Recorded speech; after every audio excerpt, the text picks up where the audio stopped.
A result comes back for one of your patients and somebody else needs to look at it. Here's how to file it, tell them, and find it again. In one go.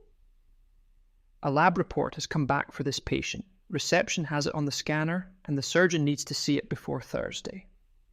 Start on the patient's record and open the Documents tab. This is everything you hold for this patient. Referrals, results, scans, letters, all in the one list. Click Upload Document.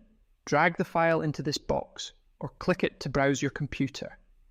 You can pick several at once if a batch has come in together. Here's the report itself. A full blood count back from the lab this morning.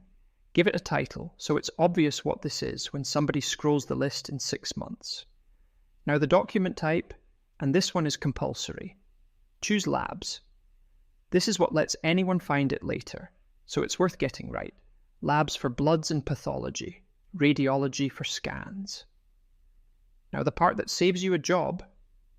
Normally you'd file the report, then go and message whoever needs to see it, and hope you remember. Tick this box instead. Then search for the person who needs to see it. You don't need the whole name. Type a few letters and the list narrows as you go. Only people who can actually open this patient's record appear here. So you can't accidentally message someone about a patient they're not allowed to see. Click the name you want. And if there's something they need to know, add a note. It goes into the message with them. Click Upload Document.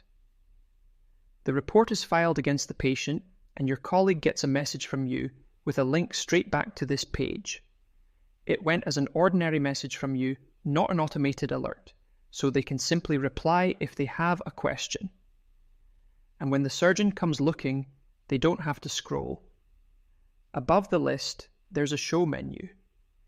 Choose Labs, and the list narrows to bloods and pathology only. There's the report we just filed. Radiology does the same for scans, X-rays, MRIs, and ultrasounds. And if something was filed years ago and never given a type, choose Not Yet Typed to find it, then use Actions, Change Document Type to sort it out. So that's the whole journey. Documents tab, Upload Document. Choose the file, give it a title and a type. Tick the box, pick the person who needs to see it, and upload. They get told, and anyone can find it again under Labs. One job instead of 2, and nothing gets forgotten.